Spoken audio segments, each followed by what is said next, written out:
Thank you so much today, Amit, for joining on the podcast. How has your week been so far?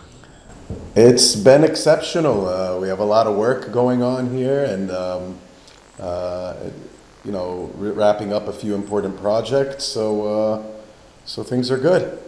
Brilliant. Well, we'll definitely get into that later into the podcast and just hear a little bit more about what those projects look like. For Hmm. now, we'd love to just hear a little bit more about Praxis itself, the company, the mission, the vision.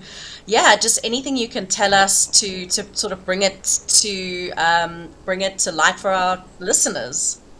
Okay, great. So Praxis is uh, is a fintech company. We provide a software that helps merchants connect and manage their transactions with various payment service providers who they work with, whether it's in the credit card space or e-wallets, crypto. We provide them easy to use system where they can activate any pre-integrated solutions which we have and dictate various rules as to the transactions that they send to each place in order to optimize and help them grow their business. The bottom line is our mission is to cut costs for merchants while helping them increase their deposits and approval rates.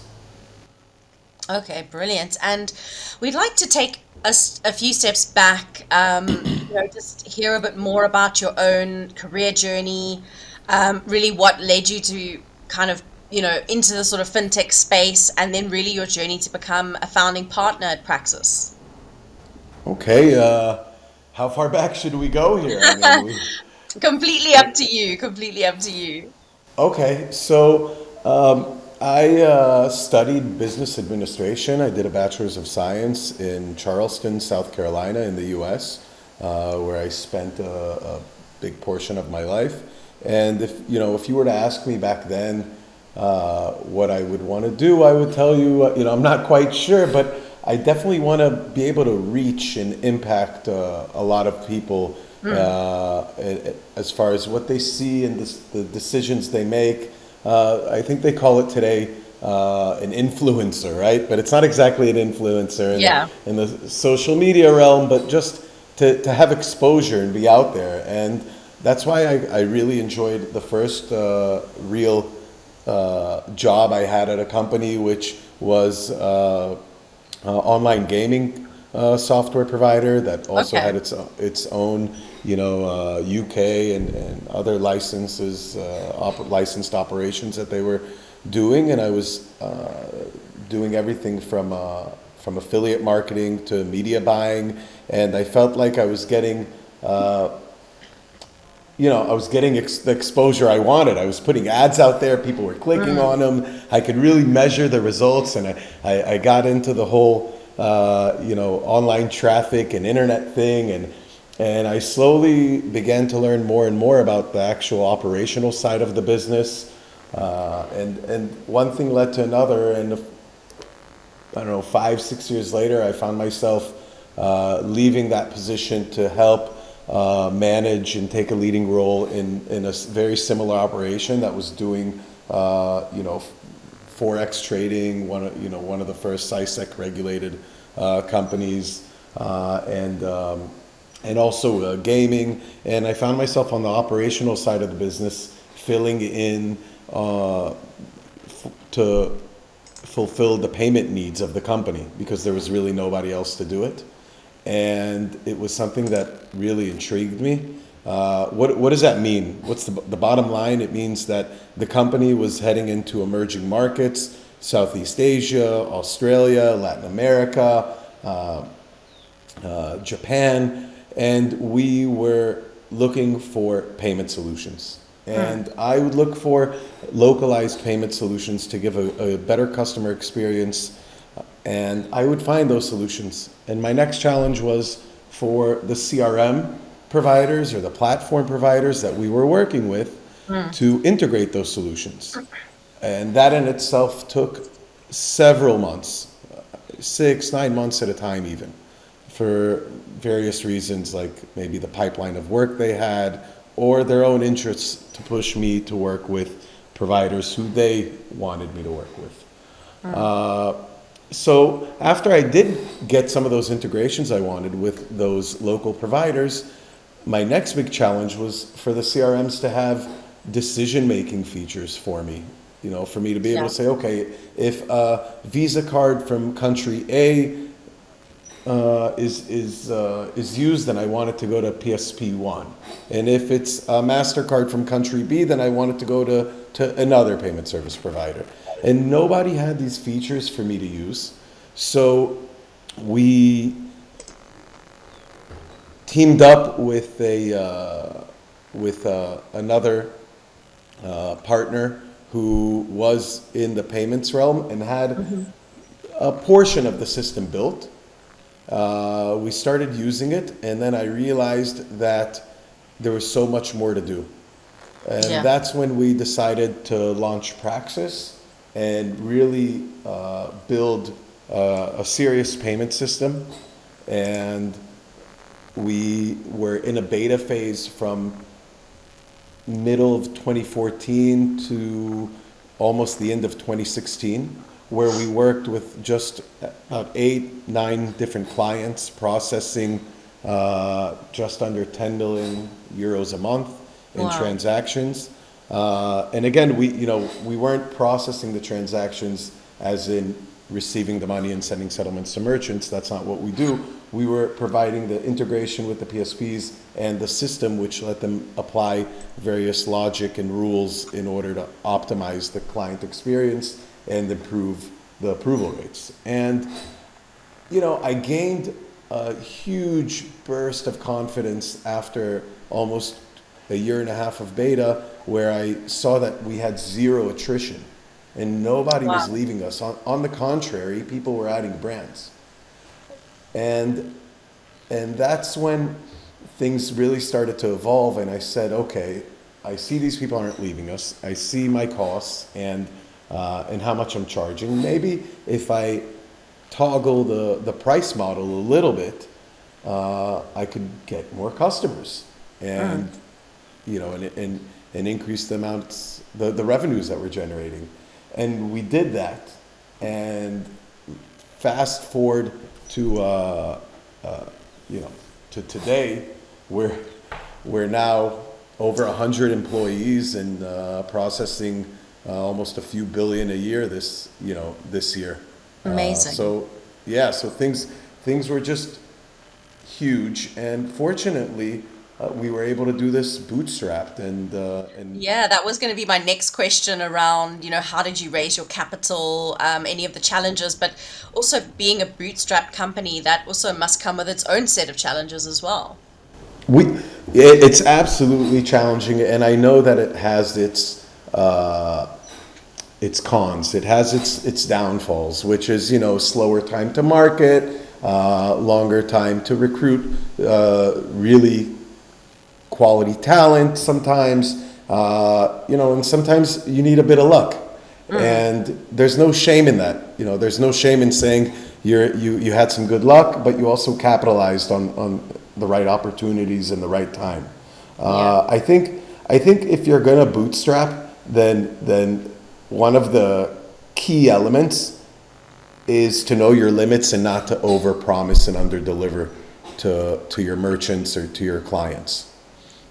And that's what really helped us. We in the beginning, especially, we never overpromised. We always delivered. Support was very critical for us, and that helped us win the hearts and the minds and the faith, the good faith of our merchants, and had them stay with us. We are my we're a smart team here, and we were able to bring some funding from home, and the company was profitable very early on in 2017, and from then on it was just natural growth, and we never would bite off more than we could chew. And fortunately for us, the pricing that we had was good for us in the sense that we made money, but it was also bad for competitors coming in because, or potential competitors, because we are giving our product at a very, very competitive price. Yeah. And, and, you know, that left very little wiggle room for new competitors to come in and grapple with the, you know, the high level of support and commitment that our teams have today. Awesome. I mean, that would have led me on to my next question. What would you, I mean, it's never a single thing, but what could some of that success of that growth be attributed to? And do you Yeah. think it is a lot to do with the pricing points and that sort of thing? I think it's very dynamic, and you know there's a lot of different elements to it. The pricing is definitely sensitive for merchants, and we just had it just has to make sense, right? Yeah. You have to give someone any product, whether it's Praxis or anything else, at a cheaper cost than it would, you know, than they could do it themselves with a higher level of reliability. And today, if you were, you know, if you were to have a big business and want to use, you know, a product like ours or build your own, it makes much more sense for you to use ours because we're not going anywhere, and you're not Yeah. going to be depending on one or two developers who could up and leave or lose interest or whatever could happen. I mean, things are changing all the time, and it makes more sense for businesses to work with us, and that's sort of what we believed and that brought us stability and confidence to move forward. Another aspect of it is the level of service. We're always online. We're all very approachable from top to bottom in the business. We make a huge effort. I'm really proud of the staff we have and the commitment they have. You know, I see them answering merchants at hours when they're off and when they don't need to, and without regard to whether, you know, this is a P1 critical issue or something just that could wait for the next day. They all really care about how they're perceived externally, and the level of professionalism that they show, and that's another element of it. Yeah. Nobody's perfect. You have to realize that, you know, we realize that we're not perfect, and we have to. Sometimes we've made mistakes in front of merchants, Yeah. and you have to take ownership of that, and you have to step forward and say, hey, this is the mistake we made. This is how we fixed it. This is why it won't happen again. And you know, and that's another element of it, of the success. So it's that, and I think another really big element in success is being attentive to the merchant's requests and needs. So Yeah. our features are merchant driven. You know, we'll have what we call PFR meetings for new product features, and we'll go over them. And the majority of the time, it's not, you know, we have great minds here, and we say, oh, it would be great to do this feature, that feature. But at the end of the day, we have to listen to the people who bring us our bread and butter, Of course. yeah, and we give them what they need, and we do it as best we can. But we're always looking for how to improve.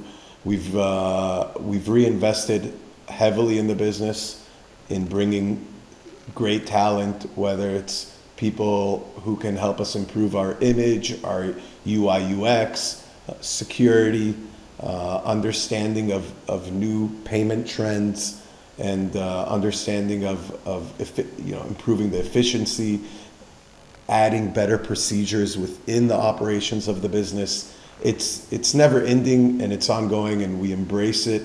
And you know, I'm sure there's other elements, but those are the ones that kind of stick out most to me. Yeah, for sure. And as someone in your position, I mean, what kind of what keeps you up at night at the moment? I mean, what are some of the kind of maybe bottlenecks or challenges that you maybe have faced recently, and yeah, I mean, what advice can you give on that front? I don't want to tell you what keeps me up at night. I'm just kidding. Like we, our company's headquartered in a place where uh, it's it's not the biggest, let's say, economy in the world, right? Cyprus Yeah, is a Cyprus. small country. It's sometimes it's tough to find the right quality people because there's a demand and there isn't the supply that you would have in a big city with several large universities, for example. So just finding the right talent, in addition to the great people that we already have, to bring people in that could complement and teach us as well as learn from us. That's sort of like a motto we have in the company, that everyone who comes in needs to have something that we can learn from and that we can and be willing to learn from us as well. So so that keeps me up at night, and we're looking to expand our operations to additional regions. Another Exciting. aspect, yeah, another aspect of that is our growth in the online gaming industry in various regions, like Latin America, and needing to have the proper language and support for those regions. So we're working overtime to set up additional offices in the other side of the world. Uh, yeah, I mean that the situation in the Ukraine keeps me up at night Yeah. because we have a large portion of our team is in the Ukraine. Many of them, fortunately, are here with us now and spread to additional places. But I feel like there's a huge talent pool there that we were working with and we were hoping to build on. And unfortunately, for various reasons, the situation isn't very favorable right now. But we have to stay optimistic. Um, No, for sure, for sure. And I mean, it's great that you are able to, I would imagine, embrace a bit more of a sort of remote work option where you can get talent, sort of more globally. Um, Tell us a little bit more about the Praxis plans, I would say, over the next year to 2 years, or let's call it less next year. Just in terms of that expansion that you mentioned, to just talk a little bit more about what that looks like. okay, so yeah, that actually does keep me up at night also, because that's actually a fun thing to think about. Our Just don't product, sleep. when times when I meet friends or people who are from maybe outside of the industry, or just asking me, what do you do, or what who would use your product, who would use your software, then I say that companies who have clients from all over the world, end users paying at their websites from all over the world, and selling tangible or intangible goods, are perfect clients for us. So our plans for the coming year, some of our plans for the coming year, are to enter into additional verticals. We know we can do it because we just crossed over from Forex to the online regulated gambling industry Yeah. with huge success. Our numbers doubled over the last 12 months in number of new transactions, volume. The company's literally exploded. And that's one of the reasons why we haven't recruited, the funding, which we can discuss later if you wish, because we didn't really have a need to. Yeah. But to get back on point, we are planning in the coming year to go very aggressively into additional verticals where companies who need to localize and should localize and smarten up and save money and meet with their money faster, meaning not need to wait 3 or 5 or 7 days for the acquiring bank to make their settlements for them, but offer local instant bank wires in various regions, okay, or local e-wallets in various regions to their end users checkout process. Those are the targets we have, and that could be, I'll give you a little insight into it. That could be an airline, it could be a hotel, it could be, imagine a big online shopping website from Asia where Canadians and Mexicans and people from Argentina and people from South Africa and people from Australia come there to buy hats or scarves or any other good that they wish to have, Yeah. but don't see the recognized local payment methods that they're used to seeing at local websites that they might order stuff on. So, for example, you're from South Africa, and a lot of people in the payments industry know or should know that credit cards that are issued in South Africa aren't always able to be used internationally. No. And you can go to a portal or some website and try to buy an airplane ticket, and your card won't work. Or you'll go to buy some sort of good online that you want to have delivered to your house, and it won't work. And we could offer websites local South African acquirers. If they have a lot of South African clients, it makes sense for them to do it. And we can also offer them local instant bank transfers with all the local big banks that you have over there. So if you, as an individual customer, come into a website like that and all of a sudden see your bank's logo there and click on it to make an instant wire deposit, it also wins your credibility or your belief in the website itself, right? As opposed to seeing just some credit card icon and that opens up externally outside of the website. Yeah. I hear you.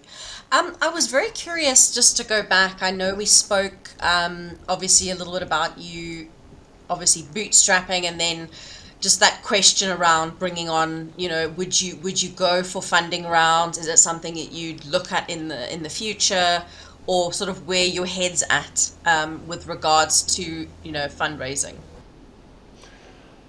We haven't needed to recruit funding thus far, and it's something we're definitely looking at for the end of 2023 to 2024.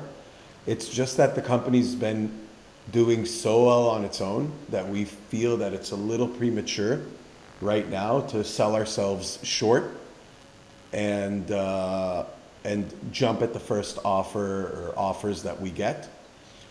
In addition to that, we are also highly sensitive to who exactly that person or organization would be in order to protect both our client merchant's interests, and to ensure that we're not just talking about money, we're talking about smart money. We're talking about bringing in added value that can help increase the pace we release features that can help increase the types of payment methods and the acquiring banks that we could connect for our merchants. So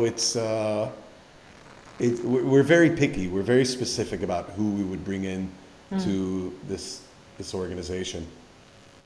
Cool. And yeah, finally, I know we spoke a lot about some of the things that may keep you up at night, but what are you excited about, and what are you really looking forward to over the next year? Yeah, just to end off on a positive note. Yeah, absolutely. I'm really excited about additional features that we're working on right now. We just added some incredible new payment methods for Latin America that we're waiting to see how they work within our ecosystem and that merchants use them. It's sort of, I don't want to get into too much detail, but it just it flips over the way funds are received and credited to client accounts, and we're really excited for that. We have a lot of cool features that we're working on to ensure that merchants give a better client experience to to their clients, their end users, whether it's payment method tokenization and additional deposit options. We're looking forward to additional hires that will help us speed our system up and secure it even more than it is today. We have a new tokenization product that's about to be deployed, where we offer companies who don't want to use our full embedded cashier solution, which they embed into their website, but they, let's say they want to build their own cashier, but they don't want to go through the process of having the PCI certification, so they can use us for what's called hosted payment fields, where we just collect the credit card data and send them back a token, which they can utilize however they wish to. So that's very exciting. And as I said before, penetrating additional markets, and I think just that in itself will double the numbers we have this year. So which will be insane. It'll take us to numbers that I've always dreamed of having, and see the company go to the next level. Stunning. Well, we look forward to keeping an eye on you guys. And Amit, tell me if our listeners would like to reach out, what is the best way to get hold of you? Okay, so we have on our website the contact us form. There's also an email that we have, hello@praxis.tech. All of our staff should be on LinkedIn, so if you're reaching out to sales, our head of sales, chief sales officer, Natalie Agopian is amazing, and she's very approachable as well. I don't remember her exact email off the top of my head. I could send it to you afterwards. That's great. Yeah. But really, if you just send an email to hello@praxis.tech or support@praxis.tech, then you should have an answer back within 30 minutes to an hour tops. Awesome. Brilliant. Well, thank you so much for your time today, Amit. It was great to hear your journey, to hear more about what's on the horizon. There's certainly some ambitious numbers, but we're excited to follow Praxis and yeah, just watch you guys grow and expand your team. Awesome. I hope we can talk again so I could say I told you so. We will. I'm sure we will. Thank you so much, Amit. All right, Catherine. Thank you also.